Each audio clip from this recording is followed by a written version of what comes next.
ख्रिस्तामधील प्रियांनो, सलाम. विश्ववाणी परिवाराकडून आम्ही मार्गाकरिता प्रकाश कार्यक्रमात आपले सहर्ष स्वागत करीत आहोत.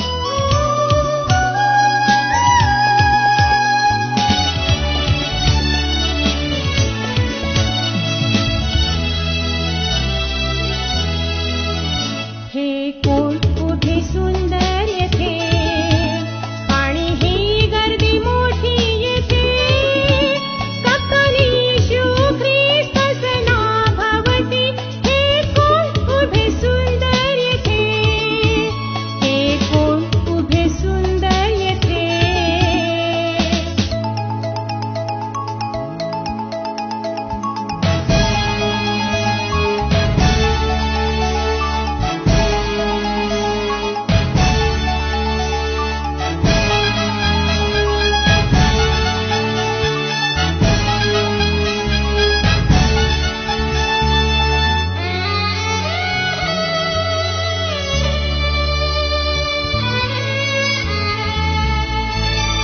एक मोहर असो की दोन मोहरा, पाच मोहरा त्यांनी कामी आणल्या.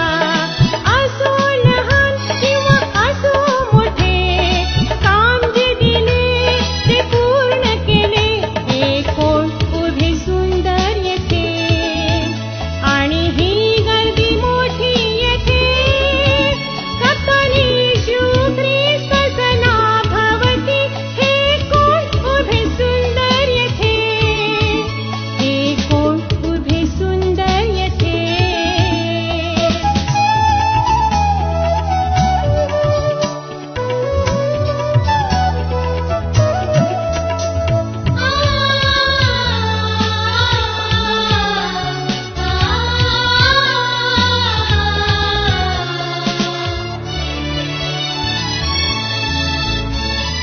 एकाकी पडत आणि त्रासामध्ये लाजरस समान.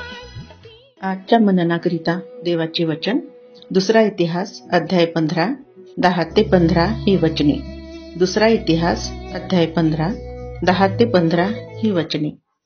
आसाच्या कारकिर्दीच्या 15व्या वर्षाच्या 3ऱ्या महिन्यात ते यरुशलेमात एकवट झाले. त्यांनी आणलेल्या लुटीतून 700 बैल व 7,000 शेरडे मेंढरे त्या दिवशी परमेश्वरास अर्पिली. त्यांनी असा करार केला की आम्ही जीवे भावे आपल्या पूर्वजांचा देव परमेश्वर यास शरण जाऊ. लहान असो की थोर असो, स्त्री असो की पुरुष असो, जो कोणी इस्रायलाचा देव परमेश्वर यास शरण जाणार नाही याचा वध व्हावा. त्यांनी जयघोष करून आणि कर्णे व रणशिंगे वाजवून उच्च स्वराने परमेश्वरासमक्ष शपथ वाहिली. सर्व यहुदी लोक आनबाग करून हर्षभरीत झाले. त्यांनी मनपूर्वक शपथ वाहिली. ते मोठ्या उत्कंठेने त्यास शरण गेले आणि तो त्यास पावला. परमेश्वराने त्यास चोहोकडून स्वास्थ्य दिले. देवा पासलेल्या वचनाद्वारे आपला आजचा दिवस आशीर्वादित करो. प्रिय प्रभूच्या सर्वसमर्थी नावाला धन्यवाद असो. देवबापाने पुन्हा एकदा ही सुंदर संधी आम्हा प्रत्येकांच्या आयुष्याला दिली. आजचे वाचलेले शास्त्र भाग, दुसरे इतिहास 15 अध्याय. या वचनामध्ये आपण राजा आसा याच्या समयातील घटना पाहतो आहोत. आणि या वचनामध्ये आपल्याला संदेष्टा अजय हा आसा यहुदा व बिन्यामीन लोकांना सांगताना दिसतो आहे. देवाकडून आलेली वाणी तो या आसा राजा यहुदा व बिन्यामीन लोकांना सांगतो आहे की तो म्हणतो, जोवर तुम्ही त्याबरोबर राहाल तोवर तो तुम्हाबरोबर असेल, व तुम्ही त्यापासून दूर व्हाल तर तो तुम्हाला सोडून देईल. कारण त्यावेळेला नियमशास्त्र नव्हते व त्याबरोबरच शिकवणारे कोणी याजक नव्हते. परंतु आज आपण पाहतो की नियमशास्त्रही आमच्याकडे आहे व शिकवणारे याजकही आहेत. काय आपण शिकून आपलं मन देवाकडे वळवलेलं आहे का? काय देवाचं नियमशास्त्र आपण पाळलेलं आहे का? परंतु आपल्याला वचन 8 मध्ये दिसते, आसाने भविष्यवक्त्याचं संदेष्टाच्या गोष्टी ऐकल्या व आसाने काय केलं, पण आसा ते ऐकून सर्व अयोग्य वस्तू काढून टाकल्या, असं वचन 8 मध्ये आपल्याला पाहायला मिळते. व एक निर्णय घेतला. आसाने आपल्या सर्व लोकांसमवेत एक निर्णय घेतला की आम्ही आमच्या पूर्वजांच्या देवाची जीवे भावे भक्ती करणार. संदेष्टाची वाणी ऐकली आणि ते ऐकून केवळ ऐकून सोडलं नाही, तर राजा आसाने या संदेष्टाने दिलेल्या त्या संदेशाला आपल्या मनात उतरवलं आणि त्यानुसार करण्याचा सर्वांसोबत एक निर्णय घेतला. आणि तो म्हणतो की आम्ही आमच्या पूर्वजाच्या देवाची जीवे भावे भक्ती करणार. काय माझे प्रणव, देवाचं वचन आपल्याला कित्येकदा आम्हाला सूचित करतो, कित्येकदा आम्हाला परतण्यासाठी आवाहन करतो अनेक गोष्टीपासून. काय आम्ही त्या सर्व गोष्टीपासून परत येऊन काय देवाची मनेभावी भक्ती करण्याचा निर्णय घेतो का? या ठिकाणी वचन 15 आपल्याला शिकायला मिळतंय की त्या ठिकाणी सर्व लोकांनी तसेच केले. त्या सर्व लोकांनी निर्णय जसा घेतला त्याच प्रकारे त्या सर्व लोकांनी केलं आणि वचन सांगते की देवाने त्या सर्वांना वाचविले. जर आज देवाची वाणी ऐकून जर आम्ही आमचं मन फिरवलं, देवाची वाणी ऐकून त्यानुसार आम्ही चाललो, तर देवाचा वादा आहे आपल्यासाठी की तो आमचं रक्षण करणार, तो आम्हाला वाचविणार प्रत्येक अनिष्टापासून. काय माझे प्रणव होऊ द्या, काय आम्ही देवाची वाणी ऐकून राजा आसाप्रमाणे करतो का?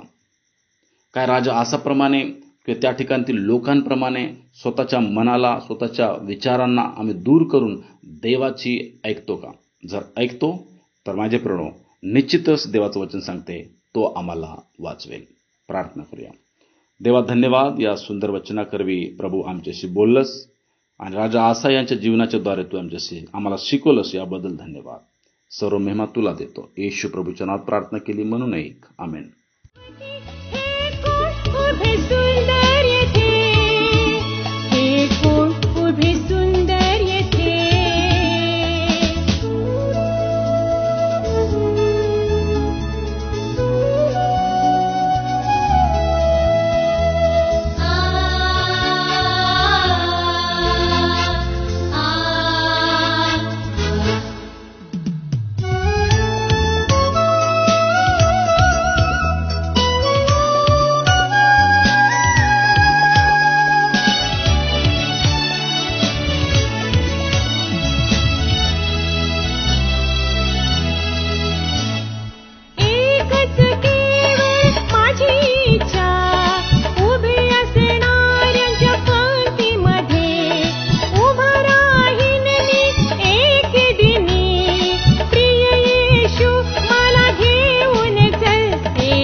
माझ्या दुःखात माझे सांत्वन हे आहे की तुझे वचन मला नवजीवन देते.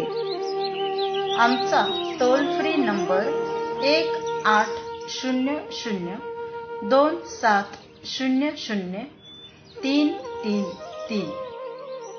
आम्ही आपणासाठी या नंबरवर प्रार्थना करण्यास उपलब्ध आहोत. धन्यवाद.